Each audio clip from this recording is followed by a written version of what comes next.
तो अंग्रेज के राज में लाठियां पड़ती थी या भारतीय जनता पार्टी के राज में लाठियां पड़ी। डल्लेवाल साहब को उनको गिरफ्तार करा के आगे लाठियों से किसानों को पीटा गया और मनरेगा के ऊपर मंत्री जी वाहवाही लूट रहे हो। आपने कब चालू करी थी? ये चालू करी थी कांग्रेस पार्टी ने। तो इसकी जांच कराओ। अगर 10% भी धान एमएसपी पे बिका हो हरियाणा पंजाब में तो मुझे दंडित कर देना। यूपीए सरकार में 60,000 करोड़ रुपया किसान का माफ हुआ तो यूपीए सरकार में हुआ और आपने 17 लाख करोड़ रुपया चंद परिवारों का, साहूकारों का, धन्ना सेठों का माफ करने का काम किया। जीएसटी है 12%। आप भी मानोगे मंत्री जी, जीएसटी है 12% और सोने के ऊपर आपने जीएसटी कितना लाया? 3%। क्योंकि किसान के उपकरण के ऊपर 12%। आप किसान को कहां तक मारोगे? सभापति महोदय धन्यवाद। मैं ऐसे महत्वपूर्ण मुद्दे पर बोलने के लिए खड़ा हुआ हूं क्योंकि भारत एक कृषि प्रधान देश है और भारत कृषि प्रधान देश के साथ भारत की अर्थव्यवस्था और भारत का रोजगार ये कृषि के ऊपर बहुत ज्यादा निर्भर करता है। तो अध्यक्ष महोदय, किसान की पैदावार को बढ़ाने के लिए एमएसपी के बारे में बहुत चर्चाएं की जा रही है। उधर की सरकार की तरफ से भी मैसेज आया। हरियाणा प्रदेश के चुनाव हो रहे थे, इन्होंने कहा कि हमने हरियाणा में 24 फसलों का एमएसपी दिया है। तो मैं सबसे पहले तो सभापति महोदय, मैं आपके माध्यम से माननीय मंत्री जी से पूछना चाहता हूं, ये एमएसपी अभी शुरू हुआ है या 14 से पहले भी था? क्योंकि 14 से पहले के लोग बात नहीं करते। मैं इनके ध्यान में लाना चाहता हूं, मुझे याद है देश की आजादी के समय कॉन्स्टिट्यूट असेंबली में भी एमएसपी का मुद्दा उठाया गया था और स्वर्गीय चौधरी रणबीर सिंह जी ने इसको उठाया और उस वक्त देश के तत्कालीन प्रधानमंत्री पंडित जवाहरलाल नेहरू ने कहा कि देश के विकास के लिए कृषि के उत्पादन का मूल्य देना अति आवश्यक है। तो तब से ये इश्यू चल रहा था और माननीय स्वर्गीय श्रीमती इंदिरा गांधी जी ने ग्रीन रेवोल्यूशन के नाम से जब देश भीख का कटोरा लेकर के दूसरे देशों में गेहूं और दूसरे अनाज की भीख मांगता था, आज ये जो भारतवर्ष में क्रांति आई है किसान की और उसकी ग्रीन रेवोल्यूशन की, तो एक कांग्रेस पार्टी की देन है। मैं भारतीय जनता पार्टी के साथियों को कहना चाहता हूं, ये भारतीय जनता पार्टी का कोई योगदान नहीं है। तो इसके अंदर अब बात आई एमएसपी की। मैं बताना चाहता हूं, अभी मेरे साथी अनुराग जी यहाँ है नहीं, 2014 में धान पर एमएसपी था 1310 रुपए और गेहूं पर एमएसपी था 1400 रुपए और 2024 में आज धान के ऊपर एमएसपी है 2320 रुपए और गेहूं के ऊपर एमएसपी है कुल 2450 रुपए। ये 10 साल में सर 1000 की वृद्धि हुई। लेकिन इस 1000 की वृद्धि में एक दिन चर्चा चल रही थी, मैं नाम नहीं लेना चाहता, डीएपी की बढ़ोतरी कितनी हुई? मैं मंत्री जी अपना जवाब देंगे। अपने जवाब में 1600 रुपए आज डीएपी का भाव है। जब यूपीए सरकार थी 900 रुपए था। यूरिया का भाव 265 रुपए था और आज यूरिया का भाव 300 रुपए से ज्यादा है। तो मैं एक बात पूछना चाहता हूं कि वृद्धि तो आपने 10 साल में 1000 रुपए की कर दी, 100 रुपए पर ईयर, लेकिन जिस तरीके से यूरिया के भाव, कीटनाशक दवाओं के भाव, जो कीटनाशक दवा 200 रुपए का डब्बा आता था आज वो 850 रुपए का है। जो बीज 50 रुपए किलो था आज वो इन 10 साल में वो 150 रुपए किलो हो चुका है। तो यानी कि किसान की पैदावार को बढ़ाने के लिए उपयोग में लाने वाली चीजें बढ़ती जा रही हैं और किसान का जो एमएसपी है वो घटता जा रहा है। क्योंकि हरियाणा प्रदेश के मुख्यमंत्री ने, माननीय मंत्री जी भी गए थे कि हमारी सरकार बना दो, हरियाणा में 3100 रुपए का भाव दे देंगे। आज तो हरियाणा में 2300 रुपए भी नहीं मिला। सर कुल 1600 रुपए प्रति क्विंटल के हिसाब से धान की फसल हरियाणा में, पंजाब में, वेस्टर्न उत्तर प्रदेश में कोड़ियों के भाव खरीदी गई। मैं आपके माध्यम से कृषि मंत्री जी से कहना चाहूंगा, या तो इसकी जांच कराओ। अगर 10% भी धान एमएसपी पे बिका हो हरियाणा पंजाब में तो मुझे दंडित कर देना, वरना जिन लोगों ने ये पैसा लिया है क्योंकि किसान के खाते में पैसा पूरा भेजा और ये कहा गया कि तेरा मॉइस्चर ज्यादा है, तेरा ब्रोकन ज्यादा है, किसान को कम पैसे दिए गए। ये लूट है इस एमएसपी के ऊपर। और मैं याद दिलाना चाहता हूं भारतीय जनता पार्टी के लोगों को, याद होगा यूपीए सरकार में सर आपने स्वामीनाथन कमीशन का इशू उठाया था। स्वामीनाथन कमीशन की लड़ाई लड़ने के लिए बीजेपी के लोग अर्धनंगा होकर के सड़कों पर घूम रहे थे, और जब सरकार आई दुम छुपा करके बैठ गए। मैं विधानसभा का सदस्य था और उस वक्त के आज इस हाउस के सदस्य नहीं, हमारे कृषि मंत्री जी बोल रहे थे। मैंने कहा धनखड़ साहब याद करो स्वामीनाथन कमीशन की रिपोर्ट लागू करने के लिए आपने चुनाव घोषणा पत्र में कहा था, क्यों नहीं लागू हुई? और इसी दौरान स्वामीनाथन कमीशन के जो मद थे उनको पूरा करने के लिए यूपीए सरकार में तत्कालीन डॉक्टर मनमोहन सिंह जी ने एक ग्रुप ऑफ चीफ मिनिस्टर बनाया था, और ग्रुप ऑफ चीफ मिनिस्टर में चौधरी भूपेंद्र सिंह हुड्डा थे, स्वर्गीय प्रकाश सिंह बादल जी थे, मायावती जी थी, और माननीय नरेंद्र मोदी जी भी उस वक्त यूपीए की सरकार में बनाए गए थे। याद होगा मुख्यमंत्री जी आपको भी। तो उस वक्त ये फैसला हुआ। आज जो बात करते हो आप किसान के कर्ज की, यूपीए सरकार में 60,000 करोड़ रुपया किसान का माफ हुआ तो यूपीए सरकार में हुआ, और आपने 17 लाख करोड़ रुपया चंद परिवारों का, साहूकारों का, धन्ना सेठों का माफ करने का काम किया। इस देश के लोग ये चाहते हैं कि खून और पसीने की कमाई से सुखी धरती का सीना चीन करके इस देश का अन्न हम पैदा करें और हमारे अन्न का लाभ चंद लोग उठाएं, धन्ना सेठ उठाए। मैं इसका विरोध करता हूं। और मंत्री जी अब ये अनुराग जी चले गए। आज कल ही मैंने पढ़ा है, आज हिमाचल का किसान बड़ा दुखी है कि कहीं अमेरिका से जो सेब आएगा वाशिंगटन से, अगर उसकी एक्साइज ड्यूटी आपने कम कर दी तो हमारा सेब रुड़ जाएगा। तो इसलिए मेरा आपसे ये भी निवेदन है कि किसान के खेत में जो फसलें पैदा होती हैं उनका भाव ज्यादा से ज्यादा दिलाने का काम करें। और मैं तो एक और कहना चाहता हूं, हमारे साथी कह रहे थे मंडियों का एक सर्कुलर आपने और निकाल दिया है। 25 नवंबर 2024 को कृषि विपणन पर जो चिट्ठी निकाली गई है वो किसान के लिए काला संदेश है, काला वारंट है। यदि इस देश में विपणन का सिस्टम जो आपकी चिट्ठी में मैंने पढ़ा उसको लागू कर दिया गया, किसान को बहुत बड़ा नुकसान होगा। आप बात करते हैं कि किसान निधि, सर 2019 से लेकर के आज तक 6 रुपये मिलते हैं ना किसान को, 6,000 रुपए, 6,000 है ना। अब आए डीजल के दाम। डीजल के दाम उस वक्त डीजल के दाम थे 2004 में 22 रुपये, पेट्रोल के थे। अब मैं बताना चाहता हूं बीजेपी के साथियों को तकलीफ होगी। 2004 में मंत्री जी 22 रुपए और आज डीजल है 100 रुपए। कितना बढ़ा? एक ड्राम में 7,000 से ऊपर पैसे बढ़ गए। ये बात आप सर लोगों को बताओ। देते हो 6,000 रुपए साल में और एक ड्राम में लेते हो किसान से 7,000 रुपए। आप किसान के सबसे बड़े विरोधी सरकार है। तो आज ये भारतीय जनता पार्टी नीच सरकार है जिसने किसान के तेल का लाभ उठाने के लिए 2014-15 में 29,289 करोड़, डीजल 42,880 करोड़, 2015-16 में 29% की वृद्धि हुई। 2019-20 में सर 2,30,000 करोड़ रुपए का मुनाफा इन लोगों ने डीजल से हुआ। यदि एक किसान का कर्जा माफ कर देते, सारे देश के किसान पर 2 लाख करोड़ रुपए कर्जा नहीं है, तो मंत्री जी आप इस देश के किसान का कर्जा माफ कीजिए।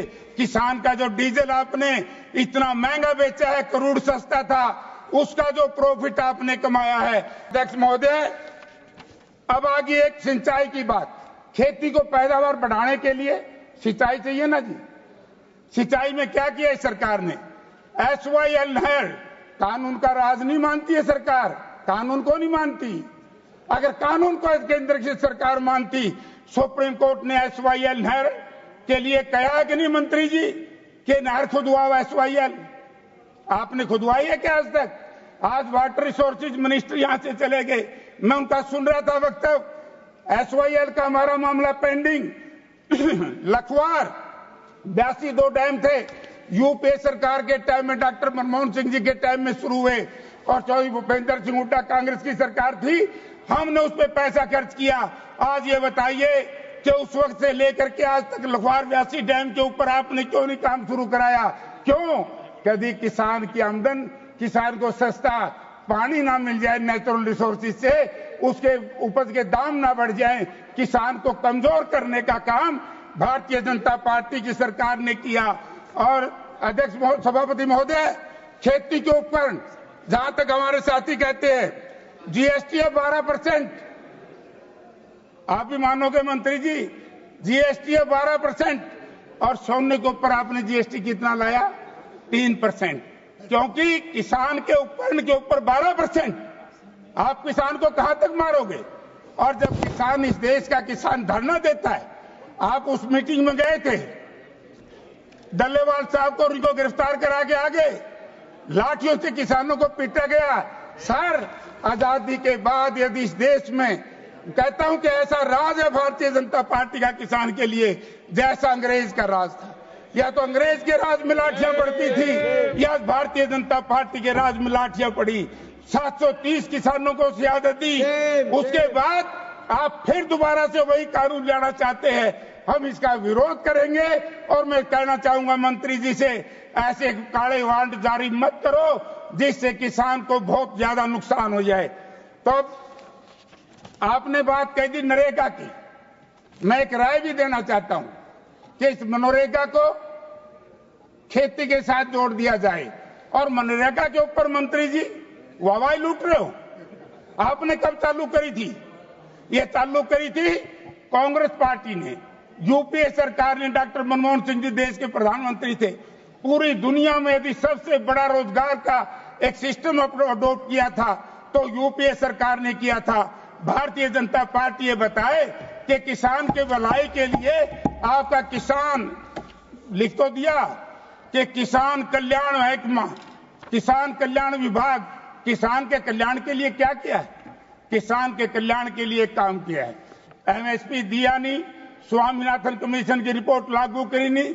ग्रुप ऑफ चीफ मिनिस्टर की जब बात आई थी तो उस वक्त मैं आपको बताना चाहता हूं सभापति महोदय, 3 लाख रुपए तक का शॉर्ट टर्म, आपको याद होगा नेशनलाइज बैंक 12% देते थे, तो यूपीए सरकार ने उसको 3-4% किया था। और हरियाणा में जो कांग्रेस पार्टी की सरकार थी, हुड्डा साहब थे, हमने आज से 11 वर्ष पहले, 12 वर्ष पहले उसको माफ कर दिया था। अगर माफ नहीं हो तो ये धर्मवीर बता देगा, बता दिए भाई, कह रहा था कि हरियाणा में माफ। तो मैं एक निवेदन करना चाहता हूं आपसे, यानी कि किसान के खेत के उपज को बढ़ाने के लिए जो कल पुर्जे लगाए जाते हैं उनमें इतना भारी टैक्स, और सोने के ऊपर 3% टैक्स। आप जीएसटी को, आप एमएसपी को कानून की गारंटी क्यों नहीं बनाते? क्योंकि आपकी जो ये लूट का सिस्टम भारतीय जनता पार्टी की सरकार ने इस देश के धरना सेठों के लिए दिया है। तो इसलिए मंत्री जी, मेरा आपसे एक निवेदन है, घड़ी ना देखो, ज्यादा नहीं बोलूंगा मैं, वैसे थोड़ा बोलूंगा। अब एक बात आई थी प्रधानमंत्री कृषि बीमा योजना, मंत्री जी ने बड़ा विस्तार से उस दिन बताया था। मैं बताना चाहता हूं मंत्री जी कि प्रधानमंत्री किसान बीमा योजना में बहुत बड़ी लूट हो रही है। हमने जब इसको शुरू किया, पहली बात तो मैं सदन को बताना चाहता हूं, और मंत्री जी ने अपने जवाब में बनाना चाहिए, किसान कृषि बीमा योजना किसके राज में शुरू हुई? मंत्री जी, अध्यक्ष महोदय, ये कांग्रेस के राज में शुरू हुई थी। कांग्रेस ने स्वामीनाथन कमीशन की रिपोर्ट के 100 मत 115 में से उसी वक्त लागू करने का प्रयास किया था। एक काम हमसे अधूरा रहा था, एमएसपी की कीमत कैसे निर्धारित करें। C2 प्लस 50% का आपने 11 साल में ये फार्मूला लागू करने का काम नहीं किया। बाकी जो ब्याज की माफी की बात थी, इंटरेस्ट की माफी की बात थी, ये कांग्रेस पार्टी ने किया है। भारतीय जनता पार्टी ने इस देश के चंद धन्ना सेठों का, उनका तो किया, लेकिन किसान का कोई भला नहीं किया। किसान को लूट दिया। आपको याद होगा कांग्रेस पार्टी की सरकार से पहले, यूपीए से पहले, इतना सस्ते भाव से जमीन एक्वायर की जाती थी, और लैंड एक्विजिशन की लड़ाई माननीय राहुल गांधी जी ने भट्टा परसोल से लेकर के एक लड़ाई लड़ी, और भारतीय जनता पार्टी की सरकार ने राहुल जी और उनके साथियों को गिरफ्तार किया। राहुल जी क्या कह रहे थे? राहुल जी केवल एक बात कह रहे थे कि जिस तरीके से लैंड एक्विजिशन एक्ट हरियाणा में बनाया हुआ है पूरे देश में लागू हो और उत्तर प्रदेश में लागू नहीं किया, फिर भारतवर्ष की हमारी यूपीए सरकार ने लागू किया और आपने आकर के सर उस लैंड एक्विजिशन एक्ट को भी बदल दिया। आपने उसमें 2 धाराएं ऐसी गलत जोड़ दी कि किसान की जमीन लूटने का काम किया, तो भारतीय जनता पार्टी की सरकार ने किया। तो इसलिए मैं अब मंत्री जी से कहना चाहूंगा कि नरेगा के लिए और विशेष तौर से एमएसपी के लिए मैं आपसे कहना चाहूंगा इसको कानून की गारंटी का दर्जा दे दो। सर आप भी मानोगे किसान को एमएसपी को कानून की गारंटी मिलनी चाहिए कि नहीं मिलनी चाहिए? बता दो, आप बता दो तो बताओ मंत्री जी, मिलनी चाहिए। अगर एमएसपी को कानून की गारंटी दोगे तो इस देश का किसान बचेगा, तब हम मानेंगे। अगर एमएसपी को कानून की गारंटी नहीं दी, आप किसानों के सबसे बड़े शत्रु हो। और इस देश में यदि कांग्रेस पार्टी की सरकार आज होती, किसान को लाभकारी मूल्य देते। आपने तो जनता को भ्रमित करने का काम किया। माननीय नरेंद्र मोदी जी ने कहा था 2022 में हम किसान की आय दुगनी कर देंगे।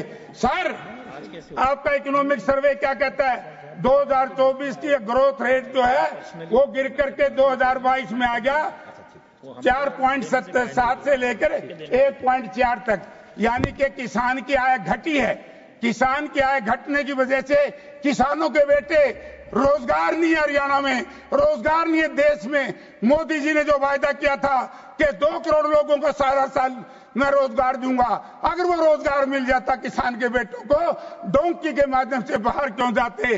तो इसलिए मैं आपसे नम्रतापूर्वक निवेदन करना चाहूंगा कि इस देश की जो रीढ़ की हड्डी है किसान को और किसानी को बचाना है, तो स्वामीनाथन कमीशन के जो मद बचे हैं हमने बहुत लागू कर दिए थे।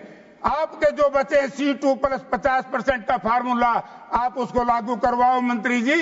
अगर वो लागू नहीं हो पाता तो हम ये सोचेंगे कि केंद्र में बैठी हुई भारतीय जनता पार्टी की सरकार, जो आदरणीय स्वर्गीय श्रीमती इंदिरा गांधी जी ने ग्रीन रेवोल्यूशन ला करके इस देश को अन्नदाता बना करके सारी दुनिया में हमने अन्न बेचा था, आप इस तरह का भंडारण की बात करते हैं।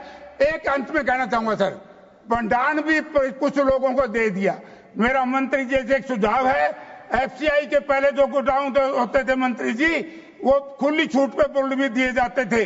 आज एक ही व्यक्ति को पूरे भारतवर्ष के भंडारण का काम जो दिया जा रहा है, मैं उसकी निंदा करता हूं। और मंडियों को बंद करने का जो काम, जो चिट्ठी आपने लिखी है, तो दोबारा मंत्री जी उस चिट्ठी को मंगवा लो, वरना इस देश का किसान और मजदूर सड़कों पर आकर के आपके खिलाफ लड़ाई लड़ने में विवश हो जाएगा। पहले 730 किसानों की शहादत आप ले चुके हैं। आप तो अंग्रेज से भी खतरनाक निकले। अंग्रेज के राज में कम से कम हमें यह था, हमारे पूर्वजों ने, हमने देश आजाद कराना है। आज आजादी के बाद भी एक ऐसा राज इस देश के लोग ले आए कि किसानों को शहादत देनी पड़ी। तो इसलिए मैं आपसे निवेदन करूंगा कि ये छोटा सा बजट 2.7 बढ़ाया 5, ठीक बोलो, कृषि प्रधान देश, बार बार मंत्री जी को कि कृषि को मजबूत करेंगे, इतना थोड़ी बढ़ोतरी करके मजबूत करोगे क्या? Thank you honourable member. तो इसलिए मैं इसकी निंदा करता हूं। धन्यवाद।